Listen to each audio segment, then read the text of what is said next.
بسم اللہ الرحمن الرحیم۔ تمام تعریف اس اللہ کے لیے جو عالمین کا رب ہے، اور درود و سلام محمد و آل محمد علیہ السلام پر۔ ناظرین اکرام، سلام علیکم، میں ہوں حسن آصف، ایک بار پھر سے آپ کے سامنے حاضر ہوں اپنے اسپیشل اور بہترین ٹاپک اسلام اینڈ سوسائٹی کے سلسلے سے۔ ہمارا یہ خاص کر جو موضوع ہے، اس میں آپ سے روبرو ہیں ڈاکٹر رضا عباس صاحب۔ ناظرین اکرام، میں کسی تمہید اور تاخیر کے بنا سیدھے ڈاکٹر رضا عباس صاحب قبلہ سے اپنی گفتگو کا آغاز کرتا ہوں اور ان سوالات کے جوابات آپ تک پہنچانے کی کوشش کرتا ہوں جن کی اس معاشرے، اس سماج کو بے حد ضرورت ہے۔ ڈاکٹر صاحب السلام علیکم۔ وعلیکم السلام۔ ڈاکٹر صاحب، مسلسل ہمارا جو یہ ایپیسوڈ ہے اسلام اینڈ سوسائٹی کے سلسلے سے، اس میں جو ہم نے موضوع چھیڑ دیا ہے وہ خاص کر میرے خیال سے جو سوال اور جو جواب ہیں اس کے مسلسل شادیوں کے سلسلے سے ہی۔ ڈاکٹر صاحب، پچھلے آپ نے سوال میں مہر کے سلسلے سے بات ہوئی تھی۔ اس وقت اگر دیکھا جائے شادیوں کا دور ہے، اور یہی نہیں کہ صرف امیر ہی دنیا میں ہے، کچھ مڈل کلاس بھی ہیں تو کہیں غریب بھی ہے۔ تو کیا یہ کچھ ایسے افراد جو جن کی زادہ راہ مضبوط ہے، یا ہم یوں کہیں اچھے مضبوط لوگ ہیں، ان کی ذمہ داری نہیں بنتی کہ وہ یا کچھ اور لوگ مل کر غریب لڑکیوں کی شادیاں ایک ساتھ کروائی جائیں؟ اس کے سلسلے سے اسلام کیا کہتا ہے، کیا نظریہ ہے اس کا؟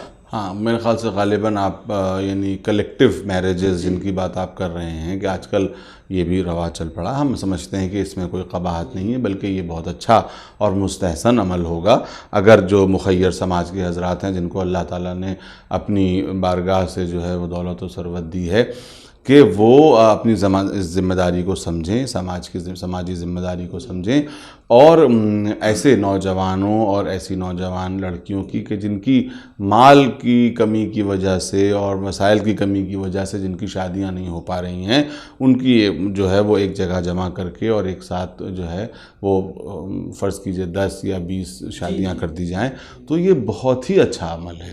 اور بات یہی ہے کہ اللہ کہ اس کلام پر ہم لوگوں کا ابھی پورا ایمان نہیں ہے، کہ جس میں قدرت یہ کہہ رہی ہے کہ جو تمہارے لڑکے اور لڑکیاں تمہارے سماج میں ان کی شادیاں کرو، اگر وہ غریب ہوں گے، مفلس ہوں گے، تو اللہ اپنے فضل سے ان کو غنی کر دے گا۔ میں تو کہتا ہوں کہ مسلمانوں کے سامنے ایک بڑا یہ فارمولہ ہے اللہ کی قدرت کو آزمانے کا، کہ بھئی ان لوگوں کی شادیاں کر کے دیکھو اللہ غنی کرتا ہے کہ نہیں کرتا ہے۔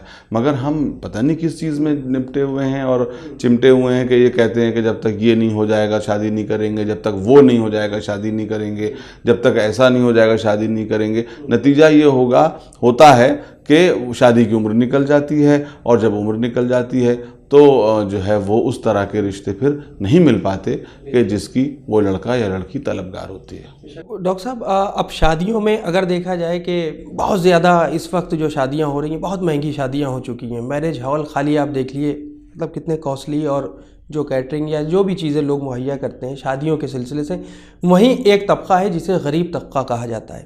اب اگر یہ شادیاں اسی طریقے سے اتنی مہنگی ہوتی رہیں تو غریب کیا کریں گے؟ کیسے اپنی زندگی کو، یعنی ہم یوں کہیں کہ اپنی شادیاں کیسے کر سکتے ہیں؟ یا ایک طرف دیکھا جائے کہ سماجی پہلوؤں میں انسان پوری طرح سے جکڑ چکا ہے، یا یوں کہیں کہ مجبور ہو چکا ہے، اس کے سلسلے سے آپ؟ بالکل، میں یہ سمجھتا ہوں کہ یہ باتیں جو آپ اٹھا رہے ہیں اتنی اہم ہیں کہ اس کے اوپر پورے پروگرام ہونے چاہیے۔ آپ یہ دیکھیے کہ آج ہم دوسروں کی تجوریاں بھرنے کا کام کر رہے ہیں۔ واہ! 1 لاکھ 2 لاکھ روپے کے میرج ہال ایک شام دوسروں کی تجوریاں بھرنے کا کام کر رہے ہیں۔ اور ہم تو یہ عجیب بات ہے کہ جن کو ہم بہت گویا کہ مالی اعتبار سے کمزور سمجھتے تھے، جب کوئی شادی ان کے یہاں ہوتی ہے تو ہمیں پتہ لگتا ہے کہ ارے یہ تو ہم سے بھی زیادہ مالدار تھے، یہ تو مطلب ہم سے زیادہ کا مطلب یہ ہے کہ ہم یہ سمجھتے تھے کہ شاید ہم ان سے بہتر ہیں، تو وہ ہم سے زیادہ مالدار نکلے، کیونکہ وہ ایک پائی جوڑ کے اور پوری کمائی جو ہے زندگی بھر کی وہ اس دن لٹا دیتے ہیں۔ کیا اس سے کہیں بہتر نہ ہو کہ ہم تو یہ کہتے ہیں کہ ملی طور کے اوپر یا یعنی مسلکی طور پر بھی ہم یہ بات کہہ سکتے ہیں کہ ہم لوگ ایک ایسے ہر شہر میں ہر محلے میں ایک شادی گھر بنائیں، یا ہماری بڑی بڑی جو قومی عمارتیں ہیں، خاص طور پہ ہماری امام بارگاہیں ہیں، ان کو اس طرح سے ڈیزائن کریں کہ اس میں بھائی اس طرح کی چیزوں کا جو انعقاد ہو سکے اور اس میں کوئی دقت نہ ہونے پائے۔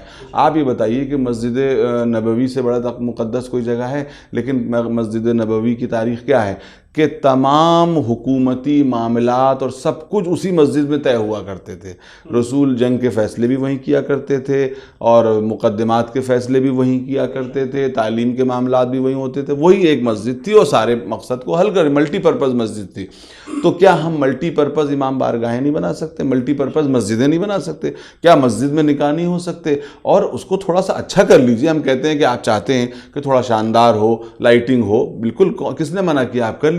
کم سے کم یہ جو دوسروں کی تجوریاں بھر رہی ہیں اور قوم کا مال اس طرح سے لٹ رہا ہے، یہ تو نہیں ہوگا۔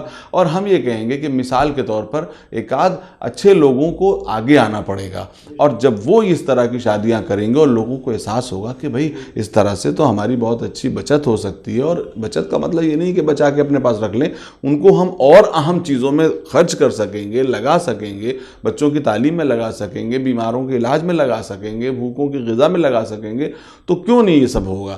یہ جو ہے یہ سب ابھی کچھ دنوں کی بات ہے۔ آپ دیکھیے ابھی کچھ دنوں پہلے 10-15 سال پہلے کہاں ان میرج ہال اور لانس کا اتنا کہاں رواج، رسم و رواج؟ گھروں سے شادیاں ہوا کرتی تھی، سڑکوں سے شادیاں ہوا کرتی تھی، آس پڑوس میں میدان کھلے پڑے رہتے تھے، میدان ہوتے تھے، وہاں سے شادیاں ہو جاتی تھی، شامیانہ لگا دیا جاتا تھا اور ہو جاتی تھی۔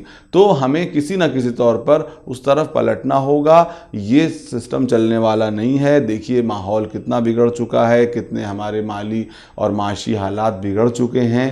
خدا کے واسطے ان شادیوں پہ روک لگائیے، ان مہنگی شادیوں پہ روک لگنا چاہیے کہ جہاں پر ایک ایک رات کا کرایہ 2-2 3-3 لاکھ روپے ہوتا ہے، اور اس کے بعد اور جتنے بھی تمام جو ہیں وہ اخراجات وہ الگ سے ہوتے ہیں۔ میں نے آپ سے کہا تھا، ابھی آپ مہر کا سوال پوچھ رہے تھے، مہر تو بالکل ایک سیکنڈری چیز ہے۔ نکاح کے وقت ایک دم سے جیسے یاد آتا ہے، ہاں بھائی وہ کچھ مہر بھی تو ہوتا ہے، ذرا اس کے بارے میں بھی تو ذرا 2 منٹ کی، جو سب سے اہم ہے اس کے لیے 1 منٹ سے زیادہ جو ہے وہ دولہا کا باپ اور دلہن کا باپ 1 منٹ سے زیادہ اس پہ دینے کو تیار نہیں۔ کیونکہ باقی تیاریاں ابھی اس کو دیکھنی ہے، کھانا کیسا ہے اور بارات کیسی ہے اور میوزک کیسا ہے اور فلاں کیسا ہے، اور نتیجہ یہ کہ وہ اس پہ ہاں بھائی تو دیکھیے جو بھی ہو دیکھ لیجئے گا، ذرا ایسے ہو جائے گا۔ اور وہ بیچارے جو 2 مولوی آتے ہیں وہ جو ہے ہکا بکا دیکھتے رہتے ہیں کہ بھائی کیا ہو کیسے ہو، مہر کی رقم تو دونوں کو آپس میں پہلے ہی طے کر لینی چاہیے تھی۔ وہ اسی وقت جب نکاح شروع ہونے والا ہوتا ہے تب اس کو طے کیا جاتا ہے۔ تو اس سے پتہ چلتا ہے کہ ہماری پرائیورٹی لسٹ میں، اب اس سے دیکھیے کہ پرائیورٹی لسٹ کا معاملہ یہ ہے کہ میرج ہال بک ہوتا ہے 2 مہینے پہلے، اور مہر کی رقم طے ہوتی ہے نکاح ہوتے وقت۔ یعنی یہ تو آپ کو ہفتے بھر پہلے طے کر لینی چاہیے تھی، 2 مہینے پہلے طے ہو تو یہ زیادہ مناسب ہے۔ یہ زیادہ مناسب ہے کہ جس وقت آپ روابط طے کر رہے ہیں اسی وقت آپ طے کر لیجئے، اس میں کون سی بڑی بات ہے۔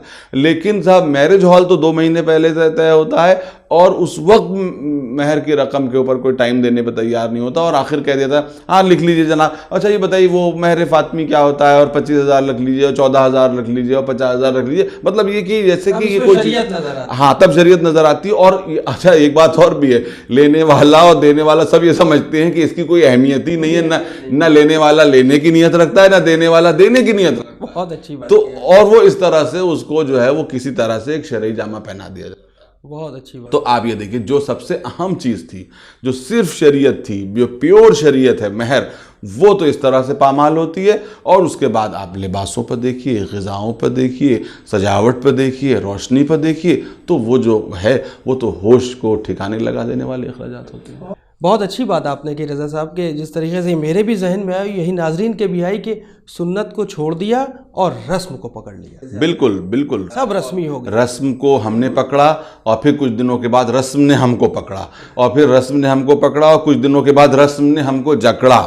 تو اب رسم نے ہم کو چاروں طرف سے جکڑ لیا ہے، اور ہماری شادی اور غمی دونوں کی محفلیں اس سے اب نہیں اچھوتی رہ سکتی۔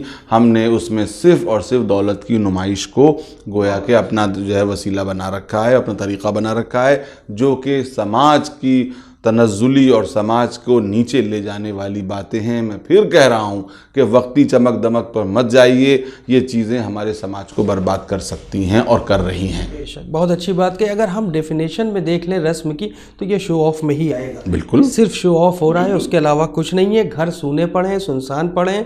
جن گھروں سے لڑکی کی ڈولی اٹھ کے جانا چاہیے تھی وہاں سے نہ جا کے ان میرج ہالوں سے جا رہی ہے، جو کہیں نہ کہیں جو آپ کی بات ہے کسی اور کی جیبوں کو۔ رسم اور شریعت کا فرق ہم آپ کو بتا دیتے ہیں۔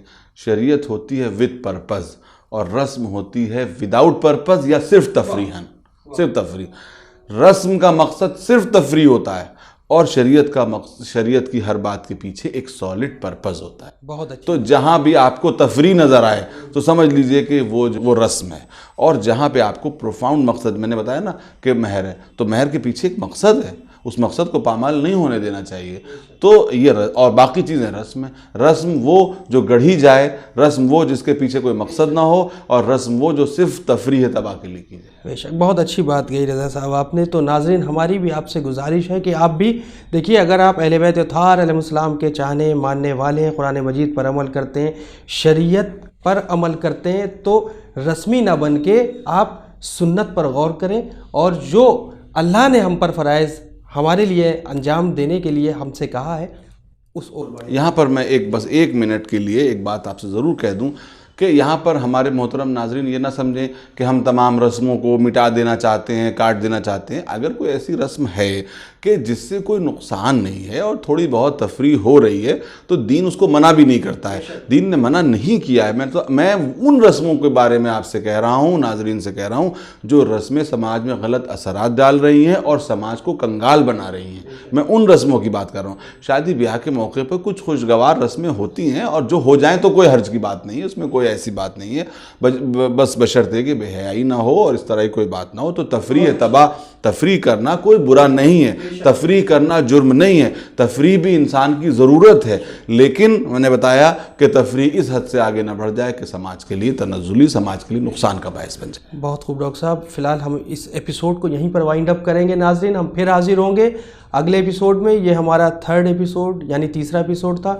4تھے ایپیسوڈ میں ہم حاضر ہوں گے اور کچھ اور سوالات اور اس کے جوابات آپ تک پہنچائیں گے۔ فی الحال ہمیں اور رضا صاحب کو اجازت دیں اور دعاؤں میں یاد رکھیں۔ دیکھتے رہیں channel one, message of humanity. خدا حافظ۔